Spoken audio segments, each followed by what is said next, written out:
Today's story is titled, She Rejected Him for Being Too Poor. What he did next made the whole village kneel. Hello everyone. Before we begin today's story, I have a small favor to ask. Please hit subscribe and turn on the notification bell so you never miss our channel's new videos. It's quick, free, and the best way to support us in bringing you more dramatic stories. Your support means the world to us. Where are you watching from? Drop your city or country in the comments below. Thank you very much. Now, let's get back to our main character. The sun was sinking over the dusty little village of Ridgefield, casting long orange streaks across the gravel road as Daniel Hart stood in the center square with a small velvet box in his shaking hands. His palms were sweating, his heartbeat loud enough for him to hear in his ears. He had rehearsed this moment 100 times, whispered the words to himself while repairing fences, hauling grain bags, and patching roofs for neighbors who barely remembered to thank him. But he wasn't nervous because he feared rejection. He was nervous because he loved her, really loved her. Lily Sanford, the girl who grew up 2 houses down, the one who smelled like peach shampoo and laughed like summer wind. She was walking toward him now, heels crunching the gravel, hair flowing behind her like something out of a commercial, her expression unreadable. People were gathering, whispering. Everyone knew Daniel as the handyman who charged too little and worked too hard. They also knew Lily as the girl who wanted more than the slow, simple life Ridgefield offered. Daniel opened the box. The ring inside wasn't much. A delicate silver band, something he'd saved for months to buy. Lily, he said, his voice steady but soft. I know I can't give you everything right now, but I can promise you love, loyalty, and the kind of life we build together, no matter how hard it gets. Will you marry me? For a moment, the world held its breath. Then she laughed. Not shyly, not kindly, but sharply, the way someone laughs when they feel insulted. Daniel, marry you? She looked around as if waiting for confirmation that this was all a joke. You're sweet. Really. But look at you. Her eyes dipped to his worn boots, his calloused hands, the faded shirt he'd ironed 3 times to make it presentable. You're too poor, she said plainly, loudly enough for everyone nearby to hear. A few villagers exchanged looks. Others smirked. Daniel felt the air leave his lungs, like someone had punched him straight in the chest. Lily, he whispered, but she held up a hand. I'm not going to tie myself to a man who can barely take care of himself. I need a future, Daniel. Stability. Ambition. Not someone who fixes tractors for $20 and a thank you pie. His face warmed with humiliation. Yet he didn't argue, didn't beg, didn't tell her that the reason he lived simply was because every spare dollar went to his mother's medical bills. Didn't tell her that he'd turned down a high-ranking corporate position years ago to stay by her bedside. Didn't tell her he was anything other than what she saw, because he wanted someone who would choose him even at his lowest. Lily crossed her arms. Please get up. This is embarrassing. He slowly rose to his feet, closed the ring box, and nodded once. Something shifted behind his eyes, something quiet, something resolute. I understand, he said softly. Those 2 words carried no anger. Just acceptance. And an ending. Lily turned away, satisfied. The villagers drifted off, murmuring about how foolish he'd been. Daniel walked home alone, dust kicking up around his boots, the sky darkening above him. But his steps were steady, measured, almost calm. Because deep down, under all the hurt, he knew one thing with absolute certainty. One day, very soon, the truth of who he really was would come to light. And when it did, Ridgefield would never look at him the same way again. The dust had barely settled from the humiliation in the village square when Daniel reached the small farmhouse he called home. The screen door creaked softly as he stepped inside, the scent of chamomile tea and old cedar filling the air. His mother's voice, gentle but strained, drifted from the living room. Daniel, is that you, honey? She was sitting upright on the couch, a knitted blanket draped across her lap, an oxygen tank humming faintly beside her. He forced a smile even though his chest still ached from Lily's rejection. Yeah, Mom. I am home. She studied him with the kind of eyes that saw past every lie, every brave face he tried to wear. Something happened, she whispered. He exhaled slowly. I asked Lily to marry me. Her brows lifted slightly. And Daniel hesitated, rubbing the back of his neck. She said no. A pause, soft but heavy. Because, he swallowed. Because I am too poor. His mother closed her eyes for a moment, not in shock, but in sadness. Not for the rejection, but for the smallness of the world her son had always been too big for. "Oh, sweetheart," she murmured. "I am so sorry." But he shook his head. "Do not be. She showed me who she is. That is enough." He helped adjust her blanket, his movements gentle and practiced. For years he had balanced being her caregiver with being the quiet helper of Ridgefield, choosing to stay hidden even though the world outside the village knew his name for very different reasons. But tonight, something cracked.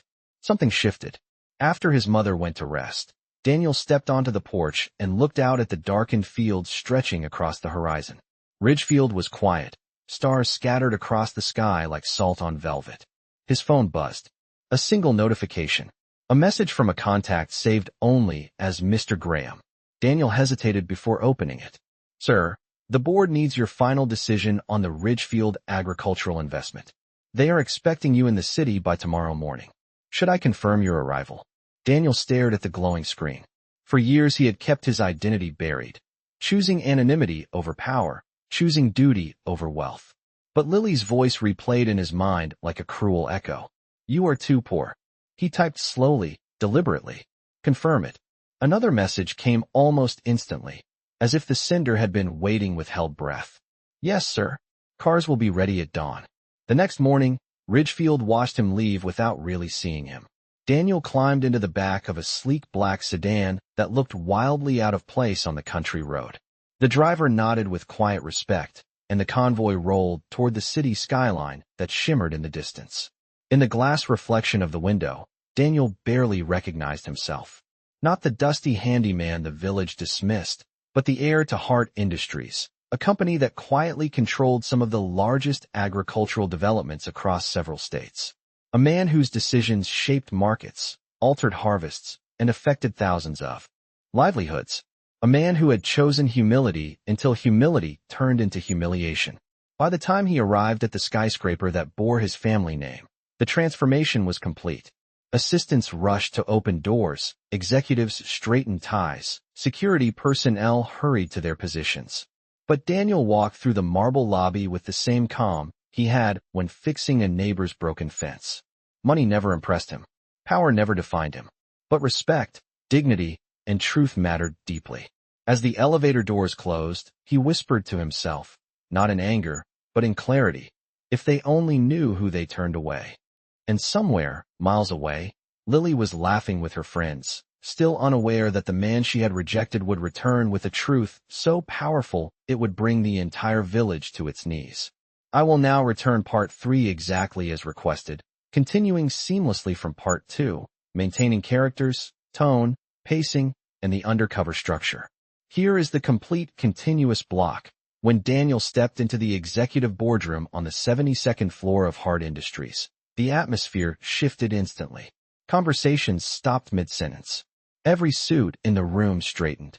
Every pair of eyes focused on him with a mix of respect and relief. The chairman of the board, a man in his late 60s with silver hair and a navy suit that probably cost more than most people's cars, rose to greet him. "Mr. Hart," he said warmly, "thank you for coming. The team has been waiting for your direction on the Ridgefield proposal." Daniel nodded, his expression calm, unreadable. "Let us begin." Screens lit up, charts unfolded, and analysts rushed through projections of crop yields, water shortages, and local infrastructure decay. The images of Ridgefield hit Daniel harder than he expected. The cracked irrigation channels, the aging barns, the failing cooperative. It was his home, but it was more than that. It was a community that had lost hope long before Lily had called him too poor. A younger executive spoke nervously. "We recommend pulling out of Ridgefield, sir. The land is too dry, the farmers are too behind on payments, and the village does not show economic promise." Another chimed in. "It is a financial liability." Daniel leaned back in his chair, steepling his fingers. "Tell me," he asked quietly, "what happens to a village when the last investor leaves?" The room went still. No one answered, because they already knew. Ridgefield would collapse. Families would move away. Homes would rot. Desperation would replace dignity. And he would not, allow that. Daniel stood. "Ridgefield stays." The executives exchanged shocked glances. "Sir." I am authorizing a full-scale redevelopment project, he said firmly.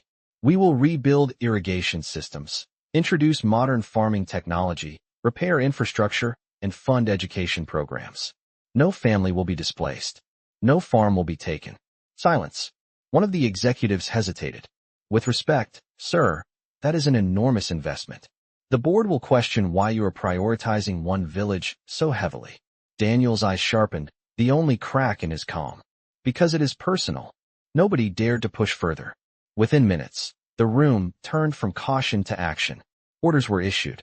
Funds released. Teams mobilized. Ridgefield was about to change forever. As the meeting dispersed, the chairman lingered. There is something different about you today, he observed gently. Did something happen back home? Daniel offered a faint smile. Something did. The chairman nodded knowingly. Then I suppose this decision is not about profit. It is about principle. Exactly. Hours later, Daniel returned to his penthouse overlooking the city skyline. It was sleek, modern, and large enough to embarrass anyone who had ever called him poor. He rarely stayed there, preferring the modest farmhouse to remain close to his mother, but tonight he needed space to think. As he set his keys on the marble counter, his phone buzzed again. This time it was a message from his cousin, Ava, a fiery woman who had always hated how Daniel hid his wealth to live a humble life. Heard you finally made your move on Ridgefield. Took you long enough. Want backup? Daniel chuckled softly and typed, Not yet. I need to handle this myself. Ava replied instantly, You always do. Just remember, the world bows to your name for a reason. He closed the phone, her words echoing in his mind. The truth was, he never cared about people bowing. He cared about people being treated with respect. The next morning, he visited his mother at the hospital in the city, where she had been admitted overnight for additional tests. When she saw him, she smiled gently. You look tired, she murmured. Long day. Daniel took her hand, squeezing lightly. A necessary day. She watched him with soft pride.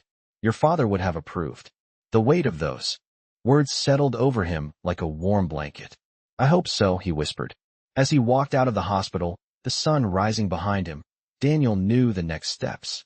Ridgefield had judged him by his boots, his calloused hands, and the dust on his shirt. But they were about to see the truth. And Lily, who believed she deserved better, was about to learn what better truly meant. By the time Daniel drove back into Ridgefield 3 days later, the quiet little village had no idea that its world was about to change. The same dusty roads stretched across the fields, the same peeling paint clung to the old barns, and the same gossiping neighbors leaned on fences as if nothing had shifted. But everything had shifted, and Daniel felt it humming under his skin as the convoy of sleek black trucks followed him down the narrow main road. They turned heads instantly. People paused mid-conversation, eyes widening as the unfamiliar vehicles hummed past the general store and the old post office. Someone muttered, What on earth? Another whispered, Government? Maybe inspectors. But no one suspected the truth. At least, not yet.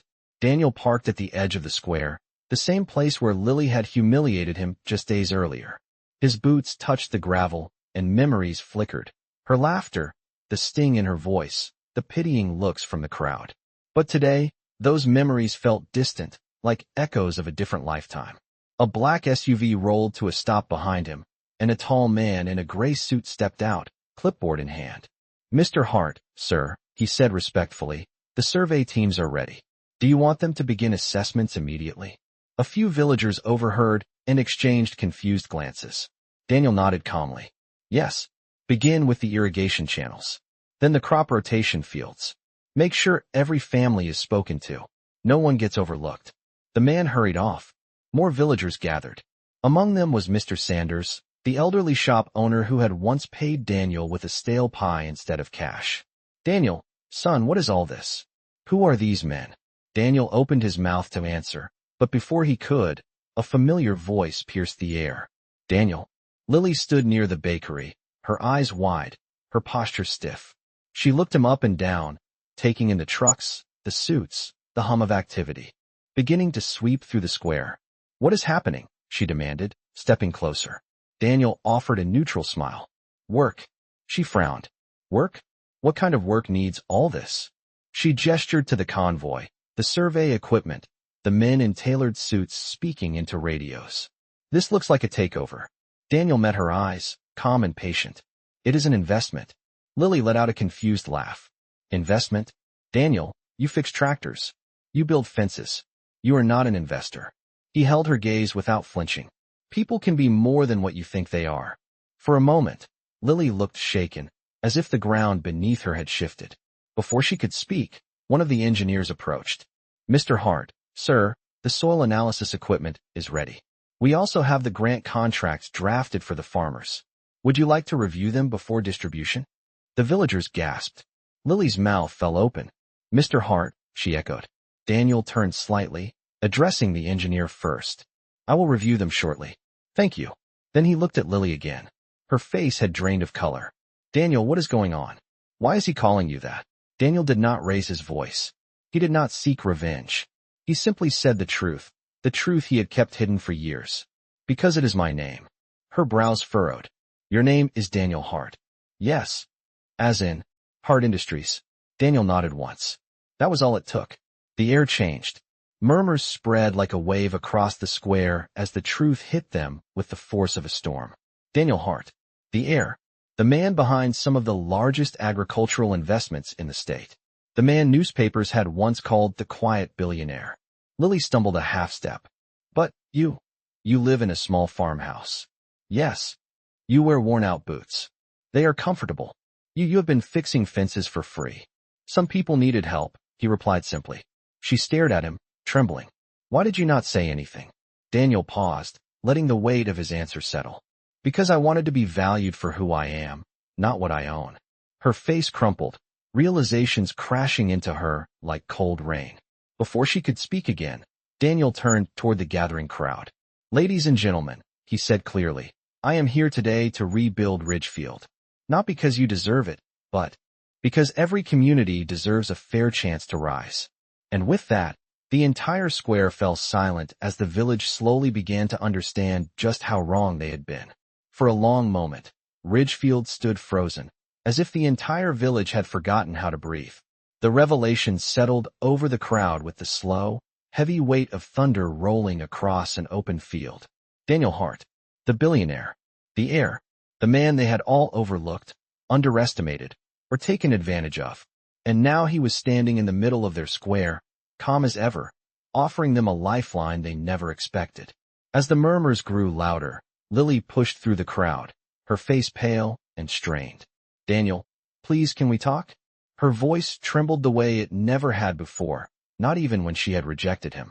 Daniel glanced at her, but did not stop walking as he approached a group of farmers and families waiting anxiously for answers. I will speak with you later, he said gently, but firmly. Lily's mouth opened in protest, but nothing came out. She stepped back as Daniel moved past her. The villagers parted instinctively, giving him a clear path. Not out of fear, but out of sudden, newfound respect. Mr. Sanders, the elderly shop owner, spoke first. Daniel, son, we had no idea. Daniel offered a small, humble smile. I never wanted you to treat me differently. I wanted to live like any other person here. But why? One of the farmers asked, still bewildered. Daniel took a slow breath, letting the truth come naturally. Because wealth means nothing if it separates you from the people who matter. And because real kindness is revealed when you have no idea someone is watching. The farmer nodded slowly, eyes glistening with understanding. Several survey workers returned with updates. Mr. Hart, we have completed the first soil scans. The lower east field is salvageable with new irrigation systems. Another added, we also spoke with the Martinez family. They are behind on payments, but they are willing to participate in the redevelopment program. Daniel nodded. Good. Make sure everyone knows there will be no interest charges, no penalties, and no evictions. This project is meant to lift them, not punish them. Gasps rippled across the crowd. A mother holding her toddler whispered, is this really happening? Her husband, who had once scoffed at Daniel for being just a handyman, swallowed hard. It looks like it is. Lily stepped forward again, desperation tightening her voice. Daniel, please, can we talk privately? Daniel looked at her, and for the first time since that humiliating afternoon, his expression was unreadable. Lily, I am working. Ridgefield needs answers. This is not the time. The rejection hit her like a slap. She lowered her hand slowly. realizing he was not being cruel. He was simply showing her the boundary she had never respected before. Meanwhile, the mayor hurried over, sweating through his shirt despite the mild weather. "Mr. Hart, I am honored to welcome you back. Please let us know how the village can assist." Daniel faced him calmly. "This is not about honor. It is about responsibility. Ridgefield has been neglected for far too long." The mayor nodded, ashamed. "You are right. We have struggled, but we will support the project in any way you need." Daniel's eyes softened slightly.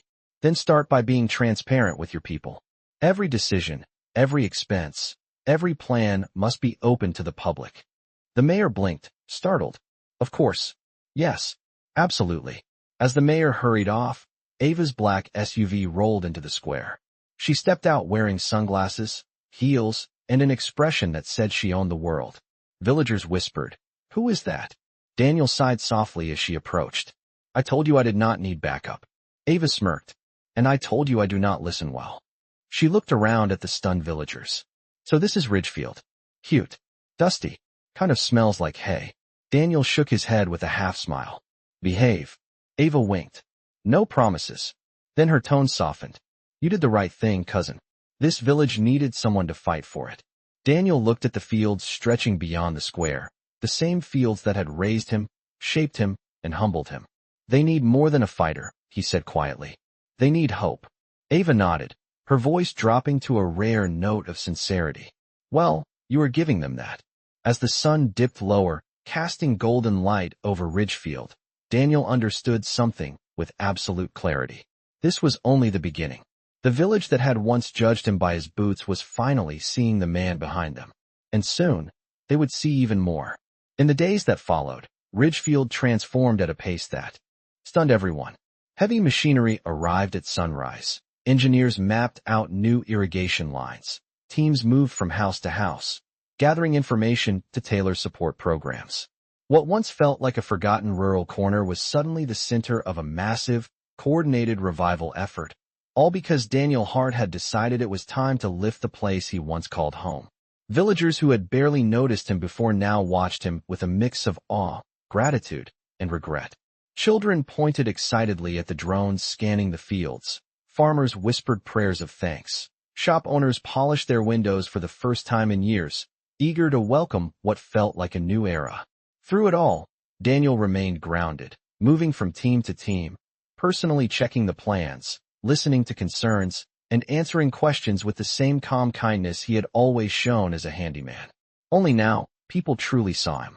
On the fourth afternoon, he stood reviewing blueprints beside the old water tower when Lily approached again, her steps hesitant and her confidence visibly cracked. She clutched her hands together, as if holding onto the last pieces of her pride. "Daniel," she began softly, "may I talk to you?" He glanced at her, waiting. She swallowed. I owe you an apology." Daniel did not speak, so she continued shakily. I judged you. I judged you horribly. I let money and appearances cloud my view. I should have known your character meant more than anything you wore." His face remained still, patient. "I was wrong," she whispered. "Painfully wrong. And I am so sorry for hurting you." Daniel finally spoke, his voice steady but gentle. "Lily, I appreciate your apology. Truly. But this is not about me. It is about what you value." She blinked through stinging eyes. "I know, and I want to fix that. I want to learn to be better." He held her gaze. "Then start by understanding this. A person's worth is not measured by what they own. Not ever." She nodded quickly, tears threatening to spill. "Daniel, is it too late for us? Can we at least try again?" His expression softened with compassion, but not affection. "Lily, you did not reject me because you did not love me. You rejected me because you did not respect me. Those are very different things." Her shoulders deflated, realization hitting her like a cold wind. "I understand," she whispered. I hope one day you can forgive me." "I already have," Daniel said gently. "But forgiveness does not always mean returning to what was." Lily stepped back, wiping her eyes, knowing she had lost something far more valuable than wealth.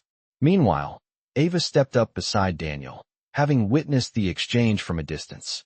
"She is learning the hard way," Ava murmured. Daniel nodded. "Eyes still on the fields. Sometimes the hard way is the only way." Ava studied him for a moment. You are handling all of this with more grace than I would. Daniel smiled faintly. I am not here to punish anyone. I am here to rebuild. As they walked toward the makeshift command center set up near the community hall, a group of farmers approached, led by Mr. Hayes, a man who had once brushed Daniel off as the poor kid with good intentions. He removed his hat respectfully. Mr. Hart, he said, voice thick with emotion, we want to thank you. You are saving this village. Daniel shook his head. I am not saving it. We are rebuilding it together. I am just providing the tools. Mr. Hayes nodded firmly. And that is more than anyone has ever done for us. As the men dispersed, Ava nudged her cousin. Do you realize people are starting to look at you like you are their guardian angel? Daniel chuckled softly. I am no angel. I am simply doing what should have been done years ago. But even as he said it, Daniel felt something shift in the air, something heavier, more emotional. Ridgefield was not only being repaired, it was awakening. And as the sun dipped below the horizon, casting warm orange light across the newly marked fields, Daniel knew that the next phase would not just change the land. It would change the hearts of the people who lived on it. He just did not know how deeply it would change his own. The turning point arrived quietly, on a warm Friday evening when the sky over Ridgefield glowed with streaks of gold and violet. The village had spent all week buzzing with activity. Irrigation trenches were being dug, new pipelines were arriving by the truckload, and survey drones hummed above the fields like futuristic fireflies. For the first time in years, Ridgefield felt alive. Daniel walked through the village square, reviewing maps with engineers, when he noticed people gathering near the community hall. Their expressions were tense, uneasy, as if something unspoken hung heavily in the air. Ava approached him quickly, her heels clicking sharply on the pavement. You need to hear this, she said, her tone low and serious. It is about the mayor. Daniel frowned. What happened? Ava handed him a printed document. Our team uncovered financial inconsistencies in Ridgefield's old budgets. Quite a few of them. Daniel scanned the papers. The numbers were alarming. Funds meant for water system repairs had been diverted. Grants intended for farmers never reached them. Maintenance budgets were mysteriously erased year after year. His jaw tightened. How long? At least 6 years, Ava replied. Maybe longer. Daniel exhaled slowly, controlling the frustration burning under his ribs. He was not surprised.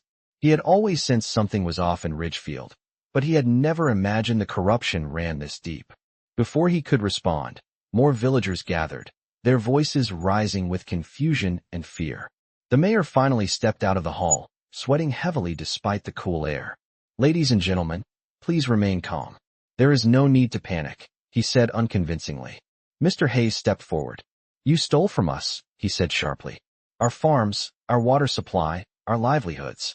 You let this village fall apart while you lined your pockets. The crowd murmured angrily. The mayor's face paled. Now hold on. I can explain. No, Daniel said firmly, stepping into the center of the crowd. Silence fell instantly. Daniel held the papers at his side, his expression composed but unyielding. This village struggled because the resources meant to help you never reached you, he said. The mayor diverted them for personal gain. And because of that, your crops died, your debts grew, and your community suffered. Lily stood near the back of the crowd, her eyes wide with shock as she listened. Daniel continued, Ridgefield deserved better. All of you deserved better. The mayor stammered, I only did what I had to. The government funding was not enough, and there is always a choice, Daniel interrupted calmly. You chose greed over service. Whispers surged through the crowd like a rising tide. Someone shouted, we trusted you. Another yelled, you should be ashamed. But before the anger could escalate further, Daniel raised a hand. Listen to me, he said, his voice steady. We cannot rebuild Ridgefield on top of old mistakes. This is not about revenge. It is about accountability. He turned to the mayor. I expect you to step down and cooperate fully with the investigation.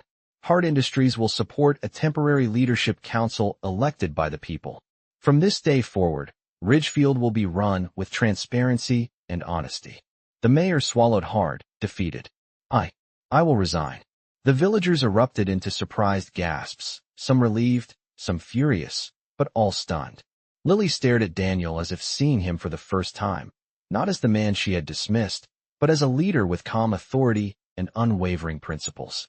As the crowd slowly dispersed, Mr. Sanders approached Daniel with tears brimming in his eyes. "You brought justice to this town," he said softly. "Nobody else ever cared enough to do that." Daniel shook his head gently. "Justice is not a gift. It is a responsibility, and it belongs to all of you." Ava nudged him with a proud smile. "You handled that with more restraint than most CEOs would." "Anger does not fix a broken system," Daniel replied. "Integrity does." As evening settled over Ridgefield, a strange quietness filled the air, not a silence of fear, but one of realization. The village was not just being rebuilt, it was being reborn. And while Daniel had sparked the transformation, the people were beginning to understand that they, too, had a role to play. What none of them knew, however, was that the most emotional moment of this journey was still ahead, waiting for the perfect moment to rise from the shadows. For the next week, Ridgefield moved with a kind of hopeful urgency, as if the entire village had finally awakened from a long, exhausting sleep. Farmers repaired fences with fresh motivation. Shop owners dusted their shelves with pride. Parents walked their children through the square whispering that things were finally changing for the better. And at the center of it all was Daniel, moving between work crews, overseeing designs, shaking hands, and restoring trust one conversation at a time. But even as the village rebuilt itself, one person moved like a shadow around the edges. Lily. She watched from doorways and sidewalks, always a few steps away, unsure whether she had the right to speak to him again. On the 8th morning, she finally gathered the courage. Daniel was standing near the edge of the east field with Ava and several engineers, reviewing plans for a new water filtration system. His sleeves were rolled up, his expression focused, and the quiet authority in his voice carried across the wind. He did not look like the handyman she once dismissed. He looked like a leader, a man of purpose, a man who had always been far more than she allowed herself to see. Lily approached slowly, twisting her fingers nervously.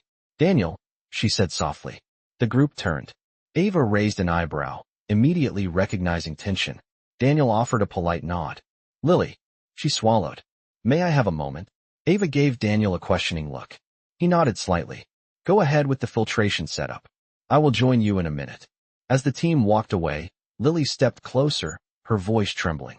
"I wanted to thank you for everything you are doing. This village, it has not looked this alive in years." Daniel nodded once. "Ridgefield deserves it." And, she added, hesitating, "I wanted to thank you for how you handled the situation with the mayor. You did not humiliate him. You did not lash out. You were fair." Daniel kept his gaze steady. Justice without cruelty is always the goal. Lily looked down at her hands, ashamed. "I used to think power was something loud, something you could show off. But what you have, this kind of strength, it is quiet. It is real." She forced herself to meet his eyes. "And I was blind to it." Daniel did not speak. She continued, her voice cracking. "I was wrong about you. I was wrong in ways I did not even understand at the time. When I rejected you, I thought I was choosing a future. But I was really choosing image over integrity, and that choice has haunted me every day since." Daniel finally spoke, his tone gentle but firm. "Lily, we all make choices based on who we are at that moment. Growth comes when we learn from them." She blinked, tears gathering. "I want to grow. I want to change. If there is any way, any chance, that we could start over." Daniel's expression softened with genuine compassion. "Lily, I admire your courage in coming here. Truly. But what you are asking for is not something I can give." She tensed, pain flickering across her face. "Is it because of what?" I said. "Partly," he admitted. "But it is more than that. You were not wrong to want stability. But you equated stability with wealth. You equated worth with money. And that is something you have to work through on your own. Not with me as a marker of change." A tear slipped down her cheek. "So there is no chance." Daniel shook his head gently. "I wish you healing, Lily. I wish you a good future. But it will not be with me." Lily covered her mouth, trying to hold in a sob. She turned away slowly, each step heavier than the last. Ava approached quietly after she left. "That must have been hard," she said. Daniel watched Lily disappear down the path. "It was necessary," he replied. Ava folded her arms. "You did not break her. You let her see the truth without crushing her. That is rare." Daniel smiled faintly. "People deserve honesty, even when it hurts." Ava nudged him. "You know, not many men would have handled all this the way you did." Daniel shook his head. I am not trying to be impressive. I am trying to be decent. Exactly, Ava replied. And that is why people follow you. Daniel looked over the fields, the same ones that once held despair but now glimmered with possibility. This is bigger than me, he said. This is about giving people a chance to believe again. Ava smiled. Then keep going. You are almost there. But Daniel did not know that the final moment, the one the village would never forget, was already on its way, gathering like a storm just beyond the horizon. The months that followed were nothing short of a rebirth for Ridgefield. What had once been a struggling village now hummed with purpose. Farmers tended to their crops with new irrigation systems. Families lived in newly built homes, and businesses flourished as the community worked together to restore the life they had almost lost. Daniel watched it all unfold with quiet satisfaction, never drawing attention to himself, but knowing in his heart that this village was no longer the place it once was. It had been transformed, not just by the projects he had spearheaded, but by the people who had reclaimed their future. One bright autumn evening, Daniel stood at the edge of the village square, watching the sunset spill its colors over the newly paved roads. Ridgefield had come alive in a way no one, not even he, had imagined possible. The wind shifted, bringing with it the familiar sound of footsteps. Lily appeared beside him, her expression soft but confident, a stark contrast to the woman who had once rejected him in the square. She looked at him, her voice tentative but sincere. Daniel, I wanted to say thank you. For everything. For the chance to grow. To be better. He turned to face her, his expression gentle but distant. You don't need to thank me, Lily. You did the work. I just provided a foundation. She nodded, taking a step closer. I know. And it took me a long time to understand what that truly meant. The worth of a person is not in what they have, but in what they give, what they choose to build. Daniel said nothing for a moment, simply watching as the sun dipped lower behind the hills. It's not just about what you give, though, he finally replied. It's about understanding who you are and why you give it. The truth always finds its way to the surface. It just takes time. Lily smiled faintly, her eyes searching his face. I think I finally understand that. It took losing you to realize how much you had to offer. I thought I needed someone with money and power, but I was wrong. What I needed was someone with heart. And that's exactly what you've shown me. Daniel glanced at her, a trace of sadness in his eyes. Lily, sometimes the lessons we learn are painful, but that doesn't mean they aren't worth it. She met his gaze. You're right, and I don't expect anything from you. I know that I can never undo what I did, but I wanted you to know that I will always appreciate the way you helped me find my way. Daniel looked away for a moment, his thoughts drifting to the village, to his mother, and to everything he had done to get here. Then, he turned back to Lily. It's never too late to find your way, Lily. The most important thing is that you've started the journey. They stood in silence for a few moments, the quiet of the evening wrapping around them. Finally, Lily spoke again, her voice steady but full of emotion. I'll never forget this, Daniel. The change you've brought here. The way you've made all of us believe again. Daniel gave a small smile. We all have the power to change. But it takes courage to do it, especially when the world tells you not to. As Lily walked away, Daniel stood still, watching her go. He knew their paths had diverged, but he also knew that she had found her own way, just as he had. And that, in itself, was enough. Later that week, Daniel returned to the community hall to meet with the new council. The mayor had resigned as promised, and the village was beginning to find its feet again, guided by the people who had once been overlooked. As he sat at the head of the table, looking around at the faces of the new leadership, Daniel felt a sense of peace. This wasn't just a victory for him. It was a victory for everyone who had ever been told they didn't matter.